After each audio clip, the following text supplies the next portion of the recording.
Student, आपका हमारे YouTube channel MSS medical student support पे आपका स्वागत है।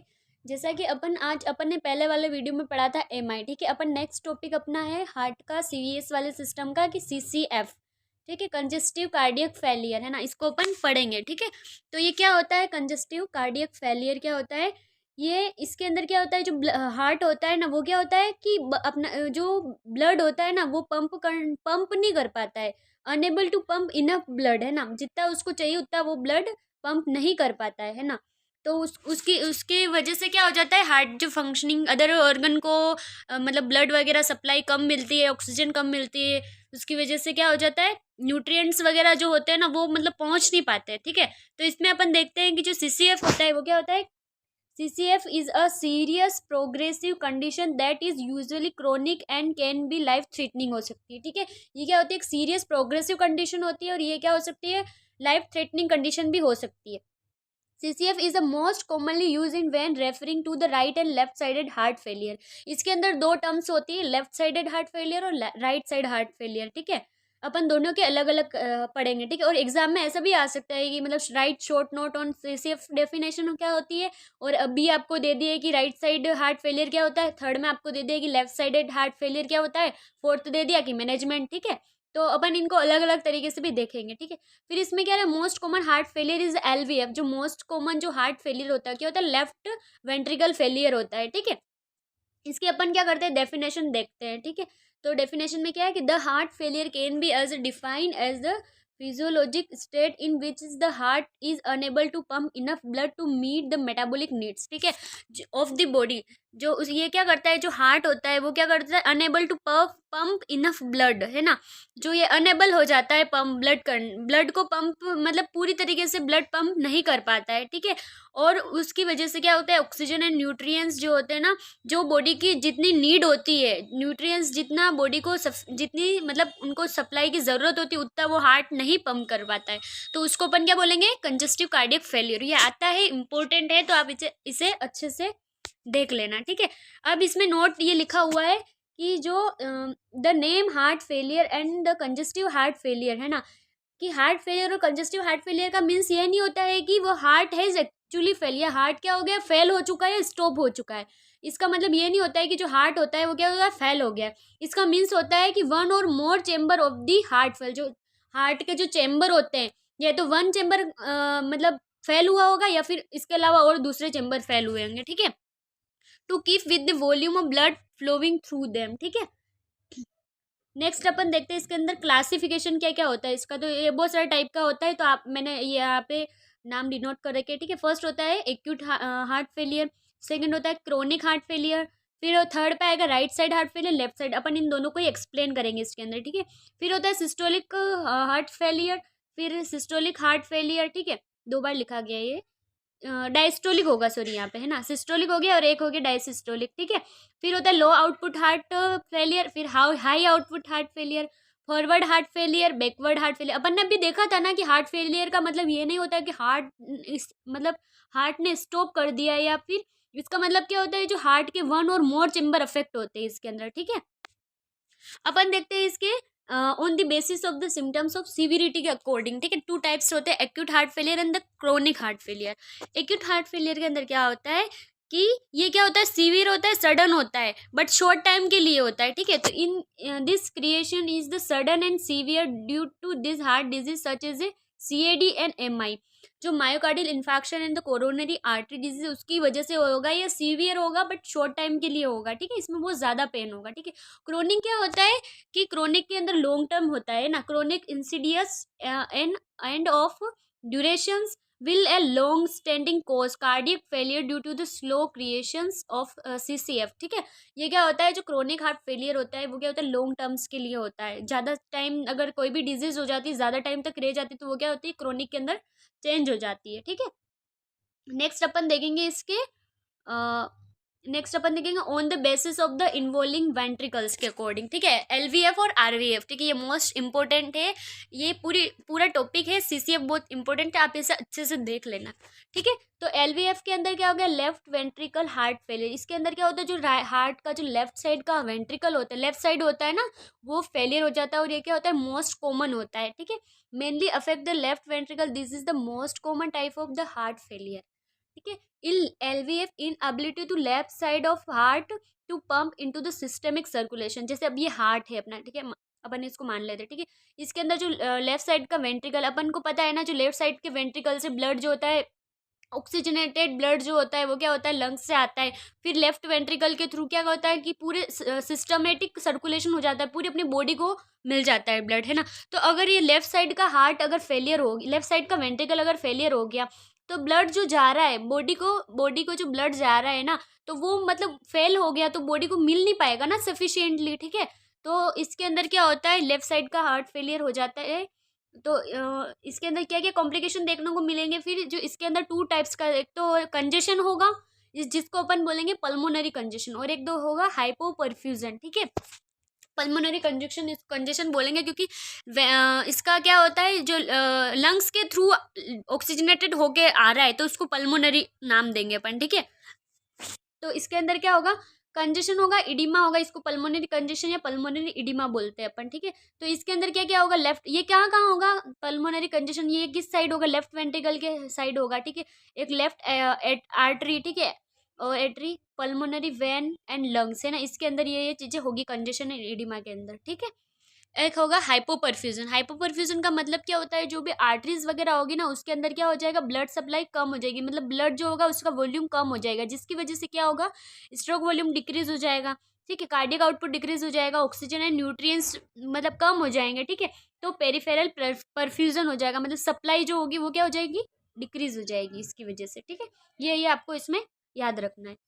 और इसके बाद अपन देखते हैं कि back of behind the left ventricle cause accumulations of blood in the lungs and the cause elevated pressure, ये क्या करेंगे इसकी वजह से, क्योंकि लंग्स से आ रहा है ना ऑक्सीजनेटेड ब्लड, तो ये क्या करेंगे, तो इसकी एक्यूमुलेशन हो जाएगा ब्लड का लंग्स के अंदर, ठीक है, क्योंकि वो बॉडी को सप्लाई नहीं हो पा रहा है, तो फिर से वहाँ पे एक्यूमुलेशन हो रहा है लंग्स के अंदर, तो इसकी वजह से क्या हो जाएगा, प्रेशर जो क्या हो जाएगा, बढ़ जाएगा, and congestive in the pulmonary vein and the capillaries, जो पल्मोनरी वेन और कैपिलरीज के अंदर जो होगा प्रेशर क्या हो जाएगा, बढ़ जाएगा, ठीक है। Pulmonary congestion and the pulmonary oedema, hypoperfusion in the aorta, decrease cardiac output हो जाएगा इसकी वजह से, एंड स्ट्रोक वॉल्यूम डिक्रीज हो जाएगा, एंड पेरिफेरल परफ्यूजन डिक्रीज हो जाएगी, ये चीजें अपन को इसमें याद रखनी है, ठीक है। अब नेक्स्ट आता है आरवीएफ, राइट साइड हार्ट फेलियर, ये क्या होता है, राइट साइड का अगर राइट साइड हार्ट फेलियर होता है तो उसको बोलते हैं अपन राइट वेंट्रिकल फेलियर, ठीक है, ठीक है, in the inability of the right side of the heart right ventricle to the advocate pump venous blood, ठीक है। तो ये राइट साइड से क्या होता है, जो डीऑक्सीजनेटेड ब्लड होता है वो क्या होता है, लंग्स को जाता है ऑक्सीजनेटेड होने के लिए, ठीक है। तो उसकी वजह से क्या हो जाएगा, ये अगर फेल हो जाएगा तो विनस ब्लड की मात्रा इसके अंदर बढ़ जाएगी ना, ठीक है। तो इसके अंदर क्या होगा कि the inability of the right side of the heart to advocate pump venous blood in the pulmonary circulation, ये जो प्रॉपर मतलब एडवोकेट पंप नहीं कर पाएगा विनस ब्लड को, ठीक है। तो उसकी वजह से क्या क्या देखने को मिलेगा अपन को, उसकी वजह से होगा कि सिस्टमिक कंजेशन होगा, और एक होगा सिस्टमिक एडिमा, है ना, क्योंकि ये लंग्स के थ्रू जाएगा, फिर लंग्स में जाएगा ऑक्सीजनेटेड होने के लिए, और फिर वापस लंग्स से प्यूरिफाई होके पूरे बॉडी को सिस्टमिक रूप से सर्कुलेशन करेगा ना, पूरी बॉडी को मतलब ब्लड मिलेगा, तो इसके अंदर अपन नाम देते थे systemic congestion and systemic oedema होगा इसके अंदर, ठीक है। तो इसमें देखेंगे अपन कंजेशन क्या होता है, कि कंजेशन इसके अंदर क्या हो जाएगा, सिस्टमिक कंजेशन इसमें देखेंगे कि कंजेशन इसमें इंक्रीज होगा, उसकी वजह से एडिमा होगा इसके अंदर भी, और ये किस जगह होगा, ये राइट साइड में होगा, superior vena cava, inferior vena cava, ठीक है। और इसके अलावा ये जो हाइपर परफ्यूजन होगा, सिस्टमिक हाइपर परफ्यूजन, इसमें पल्मोनरी आर्टरी के अंदर ब्लड डिक्रीज हो जाएगा, ठीक है। तो स्ट्रोक वॉल्यूम क्या हो जाएगी, कम डिक्रीज हो जाएगी, कार्डियक आउटपुट भी डिक्रीज हो जाएगा इसकी वजह से, ठीक है।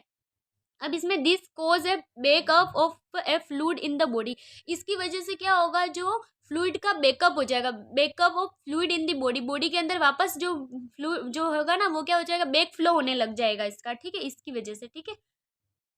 अपन देखते हैं अब इसके बाद इसके कोज, है ना, क्या क्या किस वजह से ये हो रहा है, ठीक है। तो हाँ, मोस्ट कॉमन अपन नॉर्मली अपन इसके कोज देखते हैं, फिर उसके अलावा राइट साइड और लेफ्ट साइड के अपन अलग अलग कोज देखेंगे और साइन एंड सिम्टम्स है ना। तो सबसे पहले हाइपरटेंशन, क्या कोज हो सकता है इसका? हाइपरटेंशन हो सकता है। और मोस्ट कॉमन इसका अंदर क्या होता है? सिस्टेमिक हाइपरटेंशन है ना, इसके अंदर आएगा सिस्टेमिक हाइपरटेंशन। और वाल्वुलर हार्ट डिजीज हो गई, पल्मोनरी डिजीज हो गई, कोई भी लंग्स की डिजीज हो गई, ठीक है।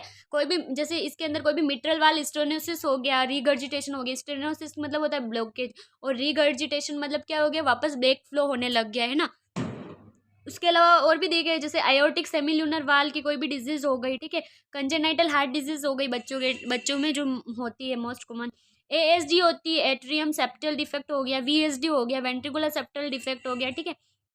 टीओफी हो गया, टेट्रोलॉजी ऑफ फेलोट है ना। और उसके अलावा टेट्रोलॉजी ऑफ फेलोट है ना, इसके अंदर क्या होता है? जो hypertrophy of the right ventricle की जो हाइपरट्रोफी हो जाती है टेट्रोलॉजी ऑफ फेलोट के अंदर है ना। पीडीओ हो गया, पेटेंट डक्टस आर्टरियोल्स। इसके अंदर क्या होता है? जो अपनी एओर्टा और जो पल्मोनरी आर्टरी की जो मिक्सिंग हो जाती है उसके अंदर है ना, मिक्स हो जाती है। तो ब्लड भी क्या होता है? मिक्स फ्लो होते रहता है ना। और इसके बाद अपन देखते हैं स्टेमिक हार्ट डिजीज हो गई, ठीक है। पेनक्रियाटाइटिस हो गया, कोई भी पेनक्रियास का इन्फ्लामेशन हो गया, उसके अंदर पेरिकार्डियल इफ्यूजन हो गया है ना। लंग्स के अंदर फ्लूइड एक्यूमुलेशन हो गया, कोर पल्मोनल हो गया, ठीक है। मोस्ट कॉमन इसमें क्या होता है? COPD, right ventricular and the hypertrophy, right ventricular hypertrophy की वजह से। सीरोसिस ऑफ लीवर, लीवर की कोई भी डिजीज हो गई, ठीक है। और इसके बाद रीनल फिल्ट्रेशंस की वही क्रोनिक किडनी फेलियर हो गया, ठीक है। अदर कार्डियक प्रॉब्लम्स हो सकती है, कोई भी डिसरिदमिया हो गया, रेट रिदम अफेक्ट हो गई, कार्डियक टेम्पोनेंट हो गया, ठीक है। इसके अंदर क्या होता है? अफेक्ट डायस्टोल होता है, ठीक है। इसके अंदर अफेक्ट वेंट्रिकल, जो डायस्टोल के टाइम पे वेंट्रिकल क्या होता है? अफेक्ट होता है। रूमेटिक हार्ट डिजीज हो गई, ठीक है, इसकी वजह से। और प्रेसिपिटार फैक्टर्स देखते हैं। प्रेसिपिटार फैक्टर के अंदर क्या आ गया? फिजिकल एक्सर्शन है, स्ट्रेस वगैरह है, कोई भी इन्फेक्शन हो गया, ठीक है, फीवर हो गया, हाइपोथायरॉयडिज्म हो गया, ठीक है। उसके अलावा फ्लूइड एडमिनिस्ट्रेशन है ना, एनीमिया हो गया है ना, पल्मोनरी डिजीज हो गई, और भी लंग्स के रिगार्डिंग लंग्स की कोई भी है ना डिजीज हो गई, ठीक है। तो ये क्या होता है कि प्रेसिपिटार फैक्टर्स के अंदर ये आ। नेक्स्ट अपन देखते हैं इसकी पैथोफिजियोलॉजी, ठीक है। तो कैसे ये डिजीज होगी, ठीक है। सबसे पहले कोई भी इटियोलॉजिकल फैक्टर होगा, मतलब कोई भी डिजीज अपन इतना सारे कोज देंगे तो उसमें से कोई भी कोज हो सकता है, ठीक है। उसकी वजह से कार्डियक आउटपुट क्या हो जाएगा? डिक्रीज हो जाएगा है ना। तो उसकी वजह से कंपनसेटरी मैकेनिज्म होगी है ना। कंपनसेटरी मैकेनिज्म के अंदर फोर थिंग्स आती है, चार चीजें आती है। इसके अंदर क्या होगा? एक वेंट्रिकुलर डायलेशन होगा, फिर वेंट्रिकुलर एक हाइपरट्रोफी हो जाएगी, वेंट्रिकुलर का आकार जो ज़्यादा हो जाएगा है ना। और एएनएस होगा, ऑटोनोमस नर्वस सिस्टम है ना। इसके अंदर वेगस नर्व स्टूमुलेट होगी, ठीक है। रास सिस्टम एक्टिवेट होगा, renin angiotensin aldosterone system activate हो जाएगा, ठीक है। जो इनका जो नॉर्मल काम होता है वो क्या होता है? उसकी एक्टिवेट हो जाएंगे तो वो क्या ज़्यादा वर्क करने लग जाएंगे, तो उसकी वजह से क्या हो जाएगा? उसकी वजह से ये सारे क्या हो जाएंगे? फेल हो जाएंगे, ठीक है। उसकी वजह से सीसीएफ होगा। ये नॉर्मल इतना सा बता रहा हूँ। इसके आगे अच्छे से एक्सप्लेन ये है कि कोई भी इटियोलॉजिकल फैक्टर हुआ, उसकी वजह से right side and left side heart failure हुआ, ठीक है। फेलियर ऑफ कंपनसेटरी मैकेनिज्म होंगे, मैंने अभी आपको बताई है। उसकी वजह से क्या हो जाएगा? सीसीएफ हो जाएगा, कंजेस्टिव कार्डियक फेलियर, ठीक है। फिर उसकी वजह से क्या होगा? कंजेस्टिव कार्डियक फेलियर हो जाएगा। उसकी वजह से अपन ने देखा कि राइट साइड और लेफ्ट साइड में दो होते हैं, तो राइट साइड और लेफ्ट साइड का दोनों का दे रखा है। ये राइट साइड और लेफ्ट साइड में कंजेशन होगा दोनों में। राइट वेंट्रिकुलर फेलियर के अंदर सिस्टेमिक कंजेशन होगा, ठीक है, सिस्टेमिक इडिमा होगा। And the left ventricle failure के अंदर क्या हो जाएगा? पल्मोनरी कंजेशन होगा और पल्मोनरी इडिमा होगा, ठीक है। और जो हाइपोपरफ्यूजन होगी तो दोनों में सेम होगा, ठीक है। कार्डियक आउटपुट दोनों में डिक्रीज होगा, स्ट्रोक वॉल्यूम डिक्रीज हो जाएगी, पेरिफेरल परफ्यूजन हो जाएगा, ठीक है। और ये तो एक्स्ट्रा दे रखा है आपके। और इसके फिर अपन देखते हैं मैनेजमेंट, ठीक है। इसका अपन कैसे मैनेजमेंट करेंगे? तो सबसे फर्स्टली अपन देंगे आइनोट्रोप्स, ठीक है। मेडिकल मैनेजमेंट जो क्या करेगा? Increase force of construction and the maintain CO, ठीक है। तो इसके अंदर कौन कौन सी मेडिसिन आती है? डिगोक्सिन और डिजिटॉक्सिन, ठीक है। ये जो कॉन्ट्रेक्शन का फोर्स इंक्रीज है उसको क्या करेगा? मतलब कॉन्ट्रेक्शन को इंक्रीज करेगा, ये आइनोट्रोप्स है ना, ठीक है। और डायूरेटिक्स देंगे, इसकी वजह से रिमूव कंजेशन है ना। और मेंटेन फ्लूइड वॉल्यूम होगा है ना, डिक्रीज लोड होगा। इन इसके अंदर कौन कौन सी आती है? डायूरेटिक्स के अंदर स्पाइरानोल, ऑक्टेनोल, फ्रूसेमाइड। आपको मेडिसिन के नाम लिखने हैं, ठीक है। और आर्टीरियल डायलेटर होगा, सॉरी आर्टीरियल डायलेटर करेंगे। इसके अंदर क्या होता है? आफ्टर लोड डिक्रीज करेंगे इसका, ठीक है। आफ्टर लोड और प्रीलोड होता है ना, उसको अपन डिक्रीज करेंगे। और वेनस डायलेटर के अंदर प्रीलोड डिक्रीज आएगा, ठीक है। फिर इसके बाद में देखते हैं क्लिनिकल मैनिफेस्टेशन, ठीक है। तो क्लिनिकल मैनिफेस्टेशन के अंदर आते हैं साइन एंड सिम्टम्स का। ये तो अपन ने राइट और लेफ्ट साइड का अपन ने मैनेजमेंट ये करा है, ठीक है। अब साइन एंड सिम्टम्स अपन देखते हैं तो depend upon the ventricular failure के डिपेंड करेंगे, जैसे राइट साइड का है, लेफ्ट साइड का है ना। तो डिग्री ऑफ इम्पेयरमेंट चेक करेंगे, उसकी कोज, उसका ड्यूरेशन क्या है, ठीक है। तो common in sign and symptoms क्या हो गया, स्ट्रोक वॉल्यूम डिक्रीज हो रही थी, कार्डियक आउटपुट डिक्रीज हो रहा था, पेरिफेरल डिक्रीज, परफ्यूजन डिक्रीज हो रहा था, ठीक है। तो उसके बाद में अपन ये कॉमन जो अपन को मेनली लिखने हैं, अगर अलग से पूछे ना राइट साइड और लेफ्ट साइड के साइन एंड सिम्टम्स, तो इसमें मैंने वो भी बता रखे, ठीक है। आपको जैसे सही लगे तो आप वैसे आप लिख सकते हो। अल्टर्ड आउटपुट होगा, फटीग होगी, ठीक है, डिजनीनेस होगी, गिडीनेस होगी, वीकनेस होगा, सिंकोप होगा, बेहोशी जिसको बोलते हैं, फैंटिंग होगा, ठीक है, यूरिन आउटपुट डिक्रीज हो जाएगा। अब लेफ्ट वेंट्रिकल फेल्योर के साइन एंड सिम्टम्स देखते हो तो इसके अंदर ये तो कॉमन आएंगे, स्ट्रोक वॉल्यूम, कार्डियक आउटपुट है ना, पेरिफेरल परफ्यूजन वाला, और पल्मोनरी कंजेशन, ठीक है। फिर इसके बाद में आता है कफ। जो लेफ्ट साइड का हार्ट फेलियर है उसके अंदर कफ क्या ऐसा होगा, ड्राई होगा, ठीक है। और इसके अंदर हैकिंग कफ, मतलब सूखी खांसी आती है ना, वैसा आएगा। When the congestion increase moist cough आई, जब कंजेशन जैसे जैसे इंक्रीज होगा वैसे वैसे कफ मॉइस्ट होते जाएगा, और उसका कलर कौन सा होगा, पिंक, ठीक है। और कंजेशन टुवर्ड्स एडिमा, ठीक है। पिंक फ्रोथ एडिमा क्या होगा, classical finding of the pulmonary के लिए होता ही है, ठीक है। और टेकिपनिया होगा, है ना, on exertion activity of the daily living, ठीक है। इसके अलावा on rest cardiac output decrease हो जाएगा इसके अंदर, ठीक है। और सिस्टोलिक ब्लड प्रेशर डिक्रीज हो जाएगा, फीलिंग ऑफ द सफोकेशन होगी, एंजाइटी होगी, एबनॉर्मल ब्रीथ साउंड, कफ इंक्रीज, ठीक है। नोक्टुरल डिस्पनिया होगा, ठीक है। और फिर ये क्या, एक्सटर्नल डिस्पनिया, ठीक है, सॉरी, ये है एक्सर्शनल डिस्पनिया, ठीक है। फिर कफ इंक्रीज होगा, ठीक है, वेनस रिटर्न इंक्रीज होगा। फिर पल्मोनरी इडिमा पे आते हैं अपन, ये सब कॉमन है। पल्मोनरी इडिमा होगा इसके अंदर, तो पल्मोनरी इडिमा के अंदर क्या क्या होंगे, alveoli filled with water and interstitial space leads to swelling होगी, एक्सट्रीमिटी रेस्टलेस होगा, extreme restless, altered level of the oxygen होगा, डिस्पनिया होगा, ब्रीथलेसनेस होगी, ब्लड टिंग्ड स्पुटम होगा, ब्लड टिंग्ड कलर स्पुटम, ठीक है। अपन देखते हैं राइट वेंट्रिकुलर फेलियर के सिम्टम्स। आपको अगर डिजीज आए तो आप अगर कॉमन लिखोगे तो भी चलेगा, मैं तो आपको एक्स्ट्रा बता रही हूँ ताकि आप इसमें से भी पढ़ लेना, है ना। तो राइट वेंट्रिकुलर फेलियर के अंदर कार्डियक आउटपुट डिक्रीज, ये तो कॉमन है जो मैंने अभी उसमें बताया, तो तीनों क्या होंगे, सेम होंगे। कार्डियक और स्ट्रोक वॉल्यूम और पेरिफेरल परफ्यूजन तीनों को क्या करना है, डिक्रीज करना है। फिर उसके अलावा क्या होता है, फॉरवर्ड फेलियर होगा, ठीक है, systemic congestion in the systemic oedema होगा, वॉल बॉडी इडिमा होगा, ठीक है। फिर पेरिफेरल इडिमा होगा, ठीक है, ऑर्गेना मैगलिस होगी, जिससे ऑर्गन जो हो जाएगा बड़ा हो जाएगा साइज के अंदर, कैविटी फ्यूजन हो जाएगा, जुगुलार वेल डिस्टेंशन हो जाएगा, मतलब जुगुलार वेल में क्या हो जाएगी, स्वेलिंग हो जाएगी, नेक वेन डिस्टेंशन होगा, ठीक है, नोक्टुरल डायूरेसिस होगा, वेट लॉस भी हो जाएगा इसका, ठीक है। अब अपन देखते हैं इसके डायग्नोसिस इवोल्यूशन, ठीक है, नर्सिंग मैनेजमेंट, ठीक है। तो अपन क्या करेंगे, सॉरी, डायग्नोसिस इवोल्यूशन मतलब अपन कैसे इसको डायग्नोस करेंगे, ठीक है। सबसे फर्स्टली अपने हिस्ट्री टेकिंग करेंगे, उसका क्या क्या रिस्क फैक्टर है, उसकी लोकेशन, उसका ड्यूरेशन, ठीक है, साइन एंड सिम्टम्स सारे देखेंगे। फिजिकल एग्जामिनेशन देखेंगे, थोरेसिक इकोकार्डियोग्राफी से अपन पता लगाएंगे कि हार्ट की साइज से वगैरह कैसी है, ठीक है। एंडोकार्डियम, पेरिकार्डियम, मायोकार्डियम, कोई सा भी जिसकी सारी लेयर्स होती है उसका सारा अपन देखेंगे, उसमें अपन को पता पड़ जाएगा कि कौन सी डिजीज है, ठीक है। मिसलेनियस, इसके अलावा मिसलेनियस के अंदर क्या, जिससे सीबीसी करेंगे, बीएमआर चेक करवाएंगे, बेसल मेटाबॉलिक रेट, ठीक है, क्रिएटिन लेवल वगैरह चेक करवाएंगे इसका, ठीक है। एक्सरे वगैरह करवाएंगे, ट्रेडमिल टीएमटी भी करवाते हैं ना, ठीक है। इसके इसके बाद इसके अंदर ये बता रखा है कि ट्रेडमिल टेस्ट करवाएंगे। इसके अलावा ये है कि जो सर ड्यू टू कार्डियोमिगली, मतलब जो कार्डियोमिगली उसका जो शेप होता है ना, वो आकार में बड़ा हो जाता है, तो उसको अपन बोलते, वो क्या कैसा होता है, बोट शेप हार्ट होता है, ठीक है, जो पल्मोनरी कंजेशन और इडिमा होता है इसके अंदर, ठीक है। टीएमटी करवाएंगे, ट्रेडमिल टेस्ट, एक्सरसाइज होती है, सीटी स्कैन का, एमआरआई, ठीक है। फिर मैनेजमेंट देखेंगे इसका, मेडिकल मैनेजमेंट के अंदर क्या होता है, वो तो अब मैंने पहले बताया था, वो मैनेजमेंट आरवीए और एफ और एलवीएफ है, तो अगर आपको कॉमन लिखना है तो आप ये लिख सकते हो, ठीक है। मेडिकल मैनेजमेंट के अंदर डायूरेटिक्स देंगे उसको, ठीक है, फ्रूसेमाइड, ब्यूमेटामाइड, ठीक है, एंजाइम एसीई देंगे इसको, ठीक है, एंजाइम कन्वर्टिंग, है ना, सॉरी, एंजियोटेंसिन कन्वर्टिंग एंजाइम, है ना, angiotensin angiotensin converting enzyme, captopril, lisinopril, ठीक है। एआर भी देंगे, एंजियोटेंसिन रिसेप्टर्स ब्लॉकर, जो एंजियोटेंसिन के रिसेप्टर्स को क्या कर देंगे, ब्लॉक कर देंगे, ठीक है। लो सार्टन, वेल सार्टन, ठीक है।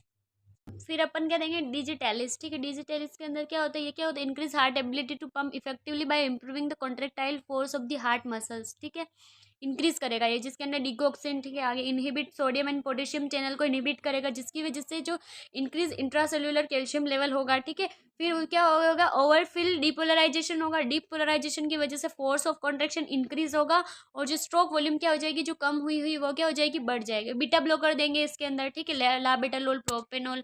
ठीक है, एल्डोस्टेरोन एंटागोनिज्म देंगे, लाइफ जिसको सेविंग हार्मोन्स बोलते हैं ना, स्पाइनोरोलेप्टोन डिक्रीज द सोडियम रिटेंशन को डिक्रीज करेगा, है ना, जिसकी वजह से क्या हो जाएगा, ये क्या हो जाएगा, स्ट्रोक वॉल्यूम वगैरह इंक्रीज हो जाएगी। ठीक है, फिर होता है वेसोडाइलेटर थेरेपी देंगे इसको। ठीक है, वेसल्स का डायलेट कॉन्ट्रैक्ट हो रही थी तो इसकी वजह से डायलेट हो जाएगी, जिसके अंदर एंटी जी है ना, हाइड्रेलेजिन। ठीक है, ये आएगी।